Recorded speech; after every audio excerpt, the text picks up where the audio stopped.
Hello, ladies and gentlemen of the German world. Welcome to chapter 12. We've got probability.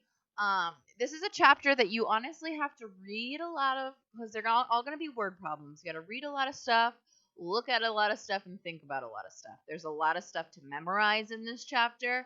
There's a lot of different vocabulary, and if you aren't straight on it, you get a little cross-eyed. So please, when you watch these videos, guys, if you don't understand, write notes, like put stuff on the side so that you can come talk to me about it. Why don't you understand it? Don't just come at me saying, I just don't get it. I'm going to ask you if you watch the video. Like, you've got to really get into watching this video, figuring out what you don't understand, and then coming to see me for help. Okay? There's not 4 quick checks. 1 and 2 go together, and 3 and 4 go together. So just keep that in mind. Don't come for the quick check until you've done 1 and 2, and then don't come for the last one until you before you do 3 and 4. All right. So here we go. LT1, basic probability. Depending on, because usually probability is at the end of the year, so who knows what you've been introduced to. But basic probability, guys, the number of ways it can happen over the total number of outcomes. So if you're trying to find what's the probability of something happening, you've got to divide how many that can happen over how many total there can be. Okay? When we talk about probability, there's kind of 2 different types, and you'll see different examples of these. Theoretical, where you don't actually have to run an experiment to determine the probability. You can kind of just think your way through it. Whereas empirical probability, you actually have to pull from some data that's given. You've got to do some observations. There's going to be a lot of real-world examples in this chapter. So there's a difference between theoretical and empirical. Here's some examples. So a theoretical probability, I got myself a beautiful-looking spinner right here. What is the chance? What's the probability of landing on an odd number?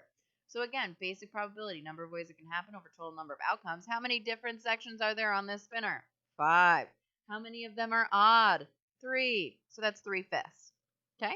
So the probability is 3/5. Now, depending on who you are, you might be like, well, I'm more comfortable with a or a percentage.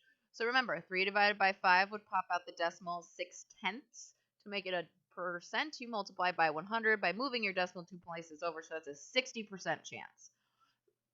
I know more when I see the percentage, depending on the fraction. Like, usually I can work my way through fractions, but anyway, 60%, that's a pretty good chance, and then over 50 in Miss Lahart's world. But anyway, here we go. Next question. Oh, things are already popped up. All right, empirical probability. So this is where we've got to get some data. We have some information. So a survey was done by a marketing company to determine which of 3 sodas was preferred by people in a blind taste test. The results are shown below. People, I can't stress to you reading everything. Like, a lot of you just skip stuff. Don't do that. Read the problem. I digress. A. Find the empirical probability that a person selected at random from this group would prefer soda A. So again, how many people like soda A from this column? 24. What's the total number?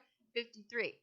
So there's your fraction. But again, what's the decimal? Boom, boom. Do the percentage. Multiply by 100. You got about 45% of these people like soda B. B. Find the empirical probability that a person selected at random from this group would not prefer soda A. Okay? So there are 2 ways to do this. Who don't prefer soda A. So who does that mean? That means soda B and C is okay. So you can add those together to get 35. So then you're looking at 35 over 53. Okay.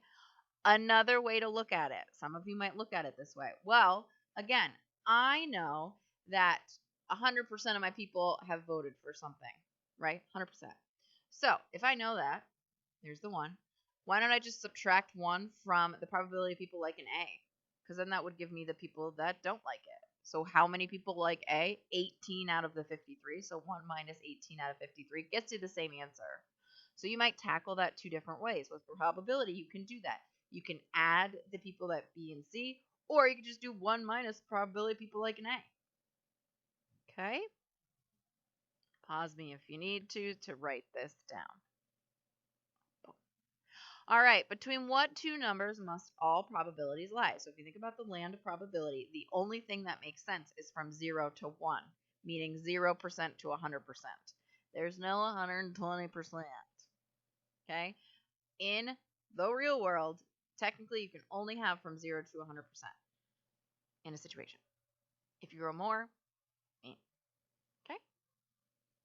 All right. So in this chapter, 1 and 2, like 1 is and, LT2 is or. So we talked about Venn diagrams. Hopefully you've talked about Venn diagrams before. This is set 1, this whole circle here. This is set 2. And then in the middle is people liking A and B. Okay, just that middle section. A or B, everybody's highlighted. If you like A or B, everybody's, So this is a visual. Probability of and is going to be a lot smaller than the probability of or happening. Okay? Here we go with verbiage. So we're still talking about probability. We want to talk about how we find the probability of A and B. There's two different types of situations in this case. We have independent events, meaning an event that is not affected by a previous event. So let's talk about that example first before we do this one. An independent event. One doesn't have anything to do with the other. One doesn't affect the other. So let's look at an example of this. What is the probability of choosing 2 ace cards in a row with replacement? Okay. Anyway, the formula for this, sorry, I digress. Let me go backwards. The formula for the probability of A times is the probability of A times probability of B. It's very simple. A times B. So, independent. So, what's the probability of me picking 1 ace card? Remember, there are 4 aces in a deck, 52 cards in a deck. So, that first probability is going to be 4 over 52. Okay.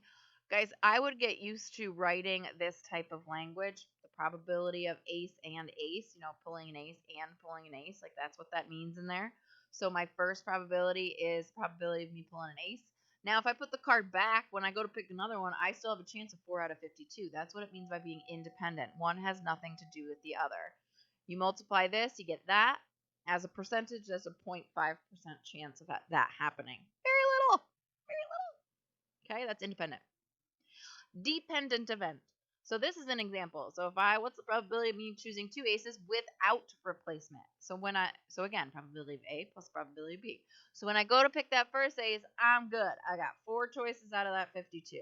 But if I take that first ace and put it down and don't put it back in the deck, what's my choice of picking another one? 3 out of 51. So you've got to fix the next one. That's what it means by dependent. One affects the other. Me not putting that ace back is going to affect. So dependent is going to change it.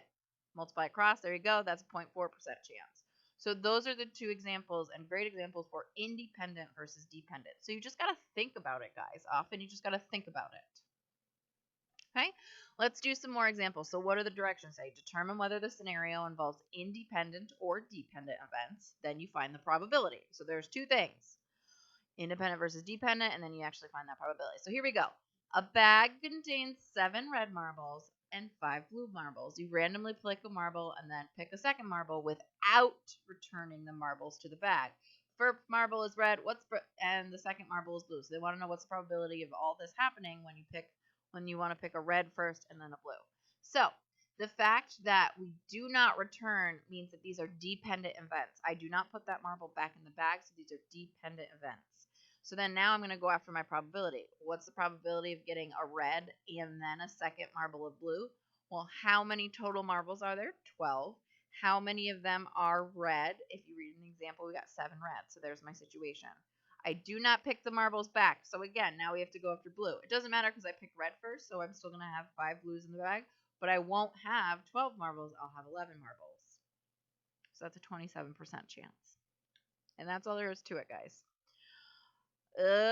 Bag containing 5 red marbles and 6 blue marbles. You randomly pick a marble and then return to the bag before picking another marble. So I'm putting it back. So obviously these are independent. So probability of red and red. First probability of me picking one is 5 out of 11. Second probability, since I put them back, is 5 out of 11. 25 over 121. So that probability is 21%. I would show all of this progression, guys, because, there's not much to do with these questions. So pause me. I know this is meant for the class, so I want you to pause me right now. Try the next few yourself, and then see if you get them right. Pause me now. Okay, put me back. So here's the examples. 3, we have a box of chocolates containing 3 milk chocolates, 4 dark chocolates, and 4 white chocolates. You randomly select 8 and eat 3 chocolates. The first piece is milk chocolate, second is the white chocolate, and the third is the milk chocolate. You eat them, so they do not come back. So these are dependents. You pick one, you eat it. You pick one, you eat it, which obviously that's what you're going to do because it's a box of flippin' chocolates. I said flippin'. I'm not rewriting this thing. Anyway, here we go. So what's the probability of this happening? What was the first one? Milk chocolate. So 3 out of 11. I eat one.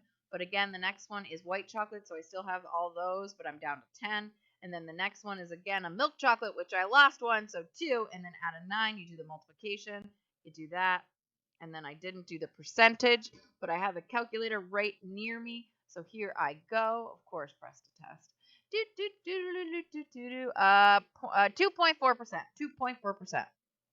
2.4%.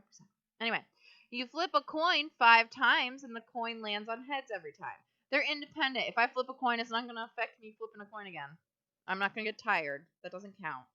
I've heard that before. But my finger gets tired after every flip. No, it doesn't. What's the probability of picking a head? 1/2.